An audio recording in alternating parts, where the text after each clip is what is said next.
Bueno, medicinal, el tema de Mariana Vega. Con ese tema iniciamos nuestra edición de este mediodía de Venezuela Siempre, Siempre Venezuela. Como siempre, llevándoles a ustedes información, comentarios, noticias, música, entrevistas, todo lo que tiene que ver con Venezuela y su migración a lo largo y ancho del mundo.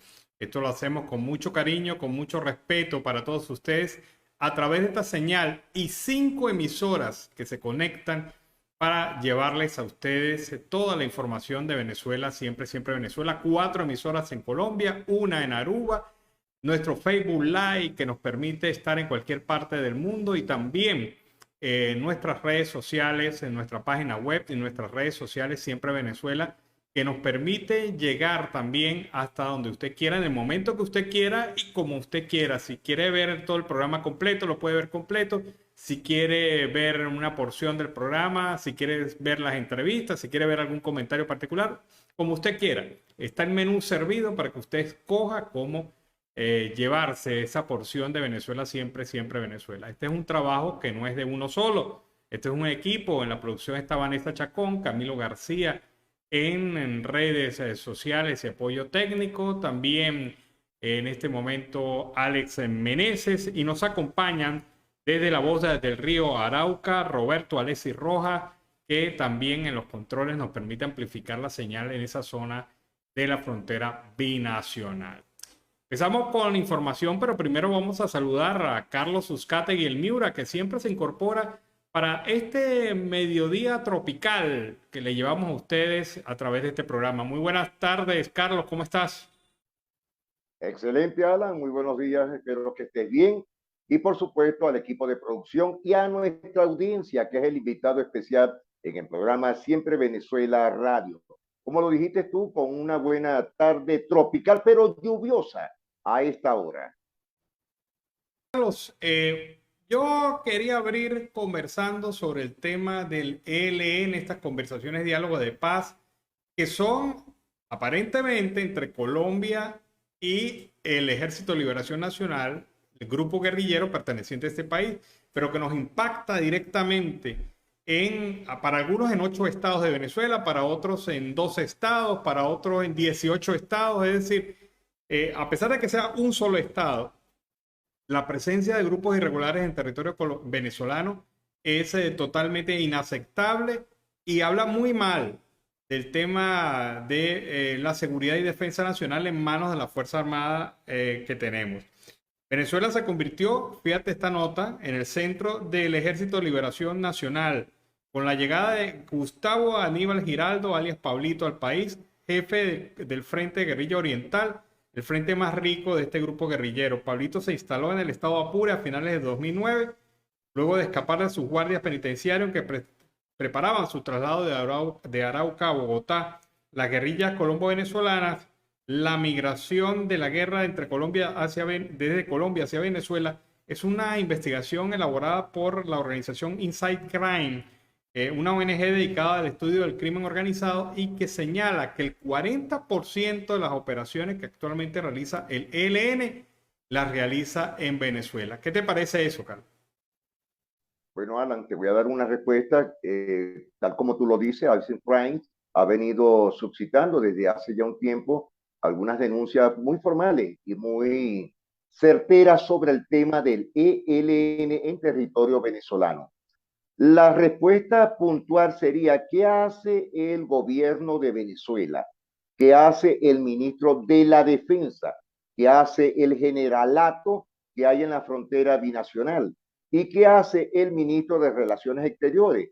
Alan, esto es crítico porque ya cuando un país está tomado por hordas criminales, hordas que son del narcotráfico, guerrilla, adoctrinamientos propios, esto da mucho que pensar, que ya Venezuela entraría a una etapa de ser país no seguro. Y este es un punto que pronto lo podremos tener. Ahora, ¿qué hace el gabinete ministerial de Nicolás Maduro Moros? Debe haber algo que tiene que estar suscitando en estos últimos días. ¿Qué dirá el Departamento de Estado de los Estados Unidos, la Unión Europea y por supuesto el cerco de lo que es el cono sur de Venezuela? Pongamos el punto. Y la gravedad de todo esto es que siempre todo, como lo dijimos antier y ayer, sale de la cúpula de La Habana, de Díaz-Canel, por supuesto arropado por Raúl Castro y sus esbirros, porque eso no tiene otro nombre, son 62 años que tienen a los cubanos en todas las maneras muy por debajo. Pero sí es preocupante, Alan, porque no sabemos a esta hora cuáles son los estados principales. Pero comentaste algo, el estado Apure. Hace menos de 2 años ya los habitantes del Orza, los habitantes de los llanos venezolanos y sobre todo desde San Fernando no podían salir ni de día ni de noche porque eran tomados por la guerrilla con armamento y equipamiento de armas de guerra como las .50. Y eso salió en todas las redes sociales y en varios portales digitales. Sí es preocupante esta situación, Alan Peralta. Bueno, Carlos, pero fíjate, cuando un informe de una organización especializada en análisis de la criminalidad dice que el 40% de las operaciones del ELN, o sea, el 40% de sus ingresos y actividad lo realizan en Venezuela, ya no estamos hablando de una guerrilla colombiana, ya estamos hablando No, de en un movimiento absoluto. guerrillero binacional. Y eso Totalmente. cambia totalmente la perspectiva, Carlos. Eso cambia totalmente la visión que se tiene sobre ese tema. Ahora, Alan, la pregunta es, vuelvo y te repito, a tu juicio personal, y lo ha dicho reiteradas veces la periodista especialista en temas fronterizos y militar, Sebastián Barray, ¿dónde están situados desde los campamentos? Y el gobierno lo sabe. ¿Dónde está situado actualmente los puntos estratégicos de esta guerrilla? Mira, un 40% es demasiado. Ahora imagínate si un 10% es mucho, ahora un 40% están sacando los estratos económicos. ¿Para dónde vamos? Diamantes, coltrán, oro, y no escapemos que de repente hasta el petróleo, que no es la primera vez que ha suscitado este problema con los minerales. Ahora, ¿cómo están haciendo estos puntos de encuentro económico financiero para proveerse de tantas cosas? Esto tiene nombre y apellido. El Gobierno Nacional de Venezuela. Ellos son los que están moviendo estas teclas y por supuesto para esto no podemos tapar el sol con un solo dedo. Realmente es grave esta situación, totalmente. Hay algo del informe que me llama mucho la atención, se vincula a esto que estamos conversando. Fíjate lo que dice el informe textualmente, te lo leo. El ELN se fortaleció mediante el reclutamiento de venezolanos, incluyendo menores de edad en estados fronterizos. Alertaron varias fuentes consultadas. La organización confirma que el grupo guerrillero tiene participación activa en el tráfico de drogas, la minería ilegal, la extorsión y el contrabando en Venezuela. O sea, si tienes, además del 40% de tus operaciones concentradas en Venezuela, si tienes tropa o personal de guerra armado de origen venezolano, esto cambia totalmente la perspectiva. Entonces, los diálogos de paz no deberían ser solamente entre Colombia y el ELN, deberían ser también entre Colombia, Venezuela y el ELN, y Venezuela perdería el estatus de garante porque ya sería partícipe activo en los efectos que causa esta guerrilla en territorio nacional. ¿Y por qué te lo digo? ¿Por qué es tan importante esto? Porque todo diálogo que no conduzca a la retirada total y absoluta de la guerrilla, el cese de sus operaciones y acciones en Venezuela, pues no significa nada, porque esa guerrilla pudiera estar en paz en Colombia y en guerra en Venezuela. Es una situación de verdad bastante ridícula, pero es la verdad. Y, y otra cosa, Carlos, esto no fue lo que denunció Javier Tarazona de Fundarredes. Esto no fue lo que dijo Javier Tarazona, que Totalmente. por haber dicho eso está preso. Y lo están condenando de una manera vil. Alan, estás comentando algo que quería referirme hace un tiempo atrás, cuando hablas sobre la frontera. Alan, mira, desde Castillete, que es el departamento de La Guajira, entrando por las vías que van desde Manaure hasta la Sierra de Perijá, entre los Montes de Ocas colombianos y la Sierra de Perijá venezolana. Hay también algo donde se han roto, han destruido los hitos o los mogones internacionales Esto no es de ahorita. Desde hace muchos años movieron también los sitios internacionales entre la Villa de los Naranjos a la zona de la Villa del Rosario de Perijá. Hace como 7, 8 años, el exgobernador del estado Zulia, Javier Francisco Arias, del 4 de febrero, él tenía la prohibición total de ir al municipio Jesús Enrique Lozada en el estado Zulia, que es limítrofe con Venezuela. ¿Sabes por qué? Sencillamente porque le ordenaron del gobierno nacional que no podían ir a la zona donde están una de los saltos más altos de Venezuela después del Salto Ángel, en ese municipio. Y nos vamos a Machiques, de esa zona tampoco los alcaldes tenían el acceso a ir a las tetas del Tocuco, de Los Ángeles, de Machique, y por supuesto hacia la zona Barí. Es decir, que esto tiene ya varios años con la grave situación, y grave, porque esto es como lo dices tú, romper el cerco de nuestra soberanía nacional. Hace años, Alan Peralta, audiencia, era difícil que el antiguo IAN, Instituto Nacional Agrario de Venezuela, conjuntamente con el ICAC, les dieran propiedad o títulos supletorios o títulos onerosos a la zona fronteriza. Cuando llegó el gobierno de Hugo Chávez Frías, y esto tiene que ver mucho con esto, accedieron con un bodrio o un elefante rosado o blanco de colores a hablar cuando se creó el INTI, es decir, rompieron la pauta del INTI y lograron hacer los escaños de entregar tierra a extranjeros. Alan, esto es cierto, esto es real.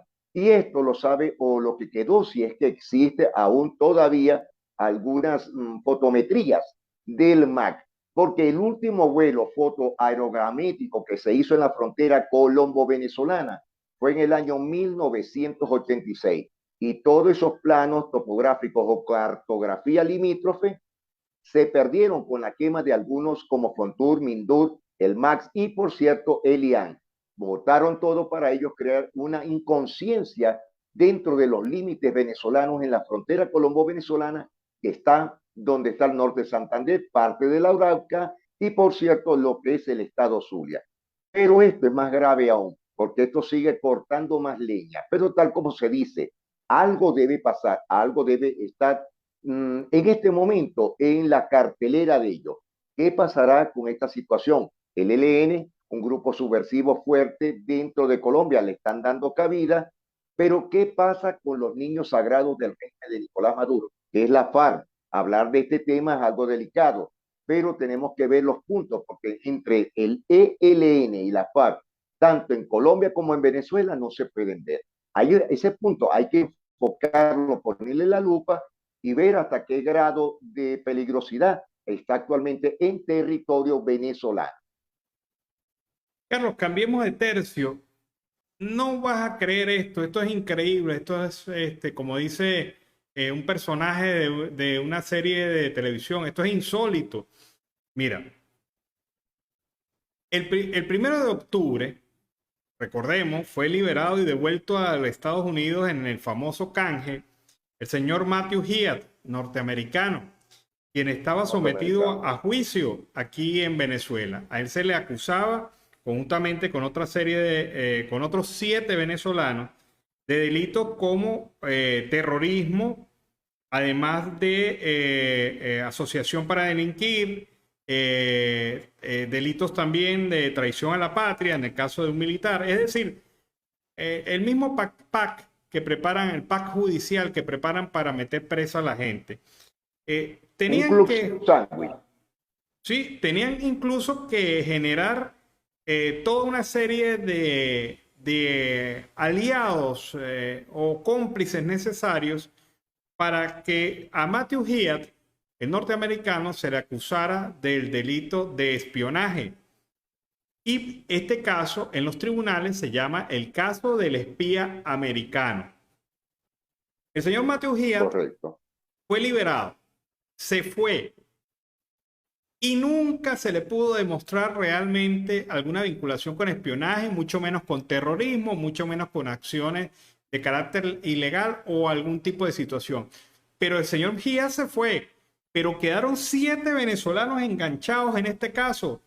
El sargento mayor de tercera Darwin Urdaneta, Marco Garcés, Ivonne Barrios, Leobardo Primera, Andri Finol, Asterio González y Guillermo Zárraga, que están acusados de haber sido cómplices de alguna manera con estos actos de terrorismo que supuestamente el señor Giat estaba realizando en Venezuela. Ahora esta gente quedó en el limbo jurídico porque el principal elemento acusado en el caso está libre.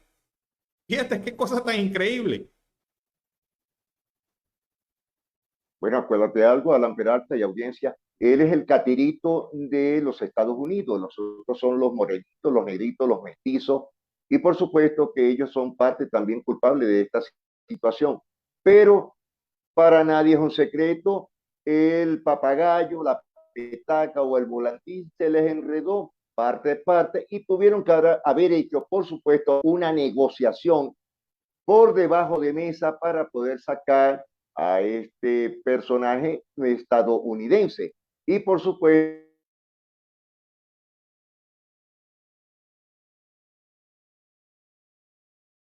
Bueno, se cayó la señal momentáneamente de Carlos, pero mira, hay una cosa ahí muy seria en en relación. Venezuela, sí, sí, totalmente, pero la pregunta es, ¿existe en Venezuela realmente, Alan, un fiscal de la República, un fiscal verdadero, un fiscal nacional? ¿De qué sirven los tribunales venezolanos que han creado? Los tribunales que han creado últimamente, el porcentaje muy alto, tú como abogado, jurisconsulto, debes darte cuenta, son tribunales o los antiguos juzgados de los años 40 o 50, pero muy al estilo soviético. Y tienen también unas partecitas que han venido cogiendo de lo que es el derecho comunista, porque hay un derecho comunista, es decir, o te callas, o te vas, o te exilamos, o te torturamos, o desaparecemos. Esto es la realidad de lo que está pasando en este caso. Y quienes van a pagar el pato roto son los 7 venezolanos. Es decir, los 7 criollos les falta todavía unos cuantos años para estar bajo sombra. Mira esto en relación a este caso. A ellos los acusan de terrorismo y el fiscal nunca logró demostrar el acto terrorista, porque para acusarte de terrorismo tienes que haber hecho algo terrorista. Una explosión, haber propagado un incendio, haber generado un incendio, haber hecho alguna acción de carácter terrorista. No hubo nunca una acción de carácter terrorista, por lo tanto no había hecho terrorista y por lo tanto no pudiera acusársele de ese delito a ninguno, que es el A delito ninguno. principal. Los No hay demás una son causa, Alan. delitos No hay una accesorios, causa. Carlos. Correcto. Es decir, son los pequeños pendones que quedan entre luces y bambalinas. Es bastante lamentable. Yo me imagino, Alan, en una consulta que tú pudieses hacerla a diferentes abogados, tanto penalistas y con derechos internacionales, y tampoco te darían la respuesta absoluta, sino la que tú estás indicando en este momento. Ahora, algo debe pasar de un momento a otro, y estoy plenamente seguro que en cualquier momento esa olla se va a destapar, porque el guiso está montado. Pero, como lo dices tú, ya el gringo está ya en su casa en los Estados Unidos, pero el resto, ¿cómo quedan esas 7 familias venezolanas a la espera de una justificación del terrorismo que no se los han podido colocar? Es decir, todavía no han inventado que poderles poner dentro de ellos para que digan, ya se les descubrió, ¡pum! Y ahí es donde va a salir el delito. Delitos, por supuesto, que son afirmados y son controlados por el gobierno nacional. Mira, todos ellos fueron sometidos a brutales torturas, tratos crueles e inhumanos y degradantes. Actualmente el proceso penal se realiza en el Tribunal Segundo de Juicio contra el Terrorismo. Fíjate, un tribunal especializado en terrorismo en donde no se demuestra ninguna acción terrorista. En este caso, que como te dije, se llama el caso del espía norteamericano. Pero mira, vamos a ver la incidencia en juicio que pueda ocurrir en este momento. El señor Giat es parte fundamental del proceso de defensa de los otros 7 implicados, porque se les acusa El a los otros primario, 7, claro, se le acusa a los otros 7 de ser cómplices en la acción terrorista del principal acusado. Ahora, ¿qué ocurre? El, fuera del caso, ya el señor Giat ¿cómo tienen legítima defensa los otros 7 implicados cuando vayan a decir, el señor, no, nunca me reuní con Giat? Entonces el fiscal dirá, hay que preguntárselo a Giat si usted se reunió o no se reunió. Y otras actuaciones dentro del juicio que sin duda alguna no se podrán realizar porque no está el hombre. Entonces, esta Y gente te está aseguro algo, perdón, Carlos, está condenado. esta gente está condenada a seguir en un juicio sin pie y sin cabeza, de manera increíble. Llevando palo parejo, por supuesto. Ahora, tú sabes que difícil era Alan Peralta que Matthew regrese a Venezuela, pero ni cerquita de la orilla. Es decir, que estos muchachos son los que están pagando el pato roto y por supuesto tanto el fiscal y la alta asunción, porque eso se creen que son la manguangua de todo. La Corte Suprema de Justicia de Venezuela lo tiene engavetado, lo tiene escondido. Es decir, ya esas causas, esos expedientes están más que votados, están en el olvido. Pero quien sabe la última palabra sería el presidente. Y por supuesto, ya estos son negociaciones por debajo de la mesa. Bueno, finalmente, Carlos, allá está esta situación de estos 7 venezolanos que seguirán, como decimos nosotros en criollo, por sécula seculón, detenidos en un delito que no se ha comprobado, en un tribunal que no tiene, o sea, como no hay demostración de caso de terrorismo, es un tribunal que no tiene competencia. Y entonces esta gente, pues, morirá de mengua ahí esperando que en algún momento se tome la medida, porque deberían darle la libertad inmediata a los 7. No hay caso. O sea, si tú te pones a ver, no hay caso. No hay actuaciones, no hay justificación de su detención. Ah, pero ¿quién le paga a estos venezolanos los años de tortura y la situación de maltrato y humillación que han tenido que pasar bajo un sistema que solamente los acusó para crear un caso en contra del americano? Qué cosa tan seria. Exacto. Un pote de humo, un pote de humo, Alan. Y lo lamentable es que con esto el derecho penal venezolano está muy por debajo del nivel juriconsulto. Es decir, que nadie tiene una credibilidad en el sistema de justicia venezolano, porque sencillamente ellos tapan el sol con un solo dedo y por supuesto mediáticamente a su punto de vista. Ahora, ¿dónde quedan los derechos humanos de ellos? ¿Dónde están las organizaciones que pudiesen apoyarlo? Aparte de eso, no tienen visita, no tienen reconocimiento alguno de sus abogados penales o abogados defensores. ¿Dónde queda esta situación realmente, Alan? Bueno, ahí está. Carlos, muchas gracias. Vamos a despedir este bloque, como siempre, agradeciendo tu participación y tus comentarios.